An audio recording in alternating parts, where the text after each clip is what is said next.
Pisces, hi, welcome to my channel. So today we have a reading for you, no particular subject. We're going to take an issue, something we know, something we don't know, recent past advice and potential outcome. At the end there'll be an opportunity for an extended where we'll dive in deeper. You can watch this with Pisces, Sun, Moon, Rising, Venus, Mars, Mercury, North Node, or if any of those planets are currently transiting your 12th house, this could be for you. Again, thank you all those that support the channel in whatever format that you do. It's wonderful, thank you very much indeed. All the information is in the description box. Just hit the more button below. Cross watches, you're more than welcome, and private reads are reopened, so the website link is in the description box also. Pisces, what's going on with you guys? Let's get two more.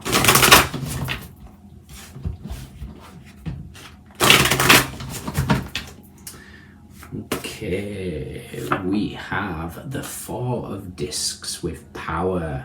Sun in, okay, this is a time frame. So this is Capricorn season. So we're not far off. We're in Sagittarius season, so what are we on, third? 18 days? 18 days. What do we know? Yes, we do. What don't we know?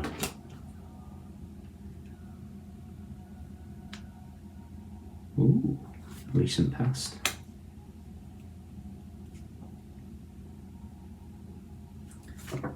Advice.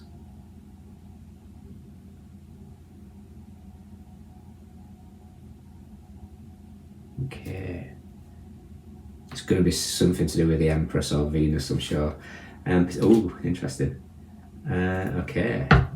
Bottom of the deck, we have the Devil. There's that Capricorn season. We have the Hierophant. We have the Chariot. Okay. Interesting.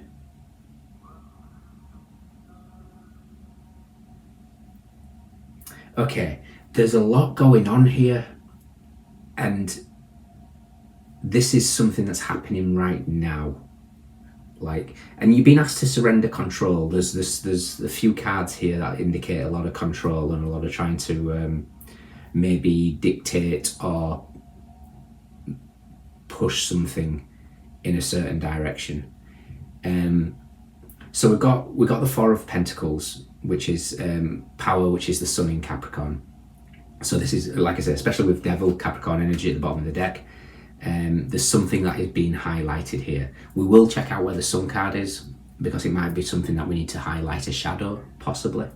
However, I'm jumping well ahead. What we're not aware of is the Three of Cups. There's some sort of abundance that's coming in here, or there's not necessarily abundance, but there's going to be reason to celebrate with something during Capricorn season. Now, flanking, as above to the past to the advice, flanking the Sun in Capricorn is Venus. So we've got what we're aware of, Seven of Cups. Seven of Cups is Venus in Scorpio. So we've got Venus meets Pluto. Yesterday and today, Venus has been in a square to Pluto. It's not the best of energies, but we can work with it. So there's an energy that's at play here at the moment. So Venus is having some sort of dance with Pluto, might be showing you power struggles in relationships. Not necessarily have to be relationships as well. Venus rules money. So it could be showing you where you give your power away in terms of money or structure of something like that. But it's also highlighting some sort of friction and triggers.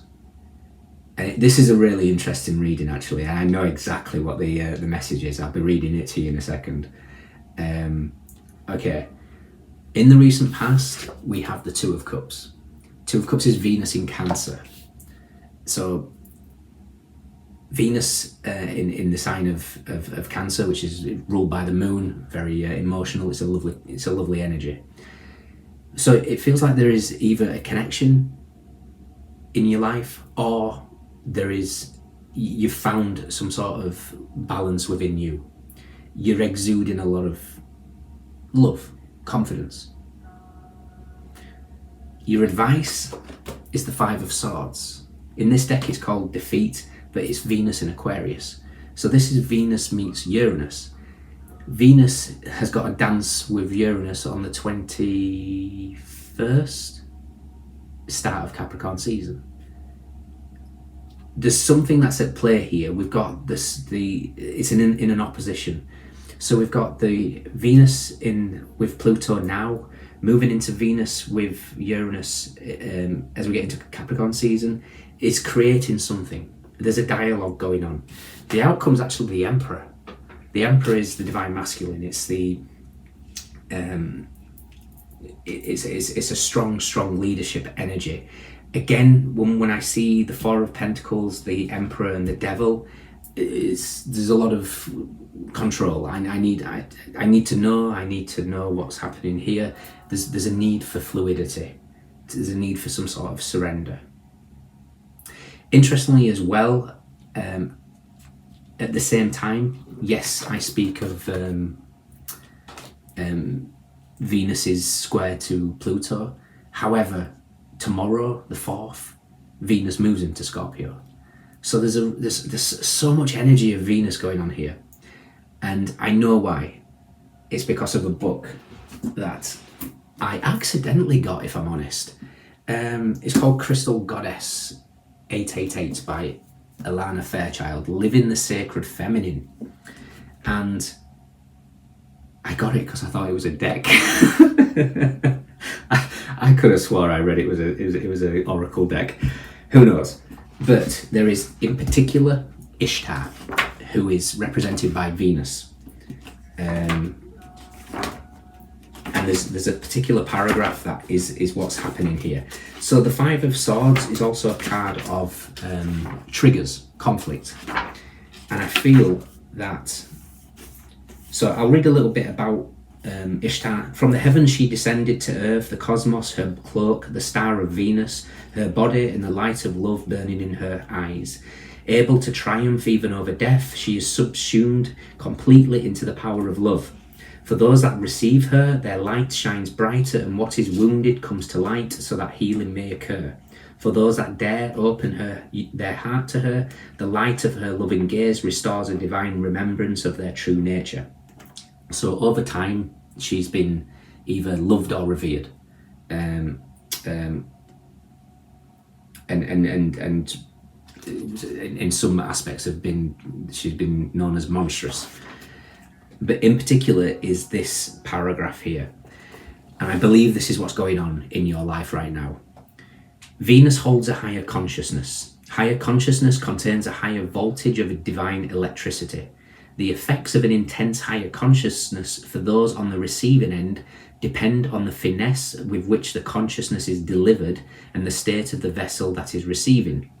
Any issues and any talents, abilities or gifts in the mind, body or soul of the receiving vehicle, be it a person or a place or a planet, will be amplified by the intensity of the higher consciousness. If there is just enough difference in the voltage of the giver and the receiver, then the shift can be helpful, uplifting, loving and illuminating. The receiver will feel better, more well, energized and happier. If there is a lot of disparity between the giver and the receiver, then the result can be less pleasant, even though that higher consciousness is essentially love. Like being burned by the sun, when exposure is too great for the receiving vessel, the results may be painful. Instead of feeling uplifted, the receiver might experience upheaval, acting out, fear, terror, chaos, or war. Instead of being drawn to the energy, they might feel repelled and want to get away from it. This is especially the case if the receiver has a lot of fear inside them that starts to arise in response to the presence of love, and they are not able to stand it. Love is a powerful force. As strange as it may seem, sometimes more love is not necessarily more helpful. What is helpful is enough love for growth and healing. Enough is best. I think you are triggering people because you're coming from a place of higher consciousness and love. It feels very much like I mean, I know you guys are ruled by Neptune, but there's an energy of Venus that's surrounding you at the moment. So interesting. Let's check out. I want to see where the Sun card is for the Sun in Capricorn, and I want to see where Venus is, Empress, and I also want to see where the Death card is, as well as the Star card. So we've covered Venus in Scorpio and Venus in Aquarius there. So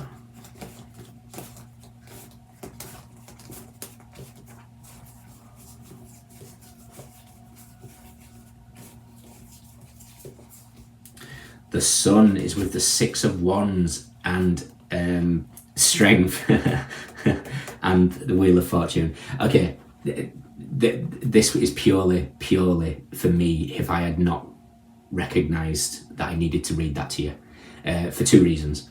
We have the Sun next to strength is where something pivotal happened. Is Leo energy. It's where something pivotal happened with Venus during Leo season. Venus went from an evening star into a morning star. Six of Wands is Wheel of Fortune in Leo, so Jupiter meets Jupiter in Leo, so Wheel of Fortune meets strength. Wheel of Fortune, strength.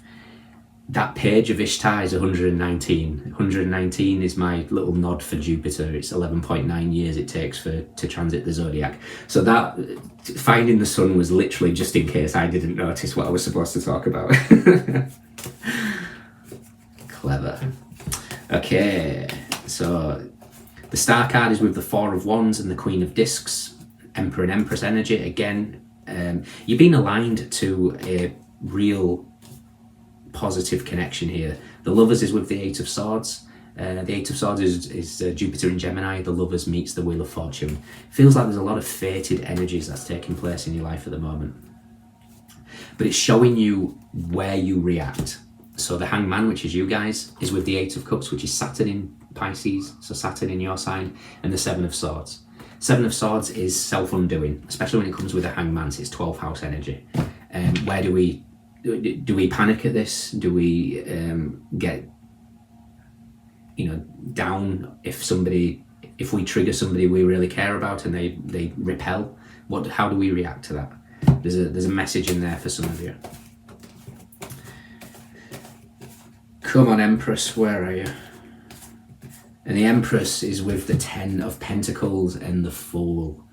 The Empress energy, this Venus energy, is bringing new beginnings, fresh starts, birthing of ideas. Could be pregnancies for some of you if you want.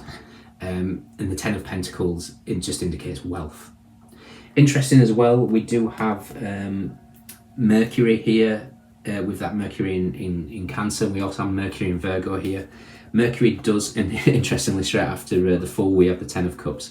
So the Ten of Pentacles and the Ten of Cups is flanking the Fool and the Empress. But Mercury retrograde in Capricorn can indicate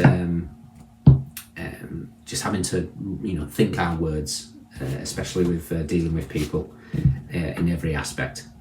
So, whatever's taking place, I'm not going to lie to you, in this period, I believe is going to cause a little bit of disappointment. I don't know what type of disappointment. I'm looking at the 2 and the 3 of Cups, which equals the 5. Which in this deck is called disappointment. It's also Mars in Scorpio, which is where we currently are as well. But I kind of feel like you're going to trigger somebody, you're going to rub somebody up the wrong way, possibly, and you're only coming from a place of love. So you're just going to have to accept that you're essentially a mirror at the moment. And this person or whatever this is has to realise that. And it's the last card next to the Hermit. Okay, so there's something that is and again you might have, because it's polarity. The Hermit is the 6th house, you rule the 12th, it's the opposite sign. For some of you, you might have Virgo placements or be dealing with a Virgo. Virgo's reading as well was something about, I asked them to breathe through this process because there's something wonderful on the other side. And that's kind of what's taking place here. You're coming from a place of love and at such a high frequency of love that you're actually causing a lot of friction in people. Which is good. That's how we grow. The only way we can grow is to have our wounds reflected back to us, so we can, if we're conscious enough to see it, to recognise it and learn. Okay.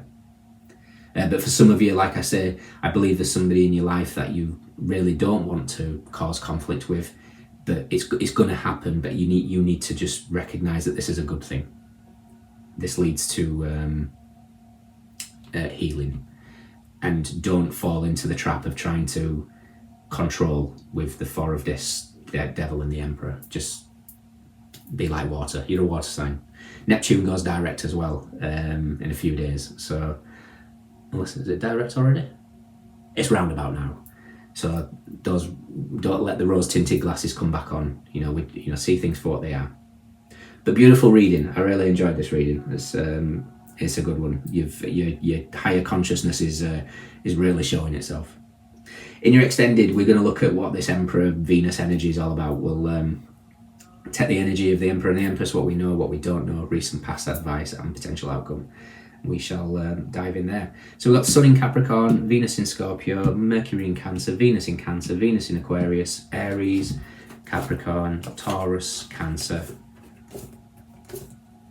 Aries and Scorpio, Mars in Leo, Saturn in Sagittarius, Capricorn, Saturn in Libra, Pentacles, Swords, Cups.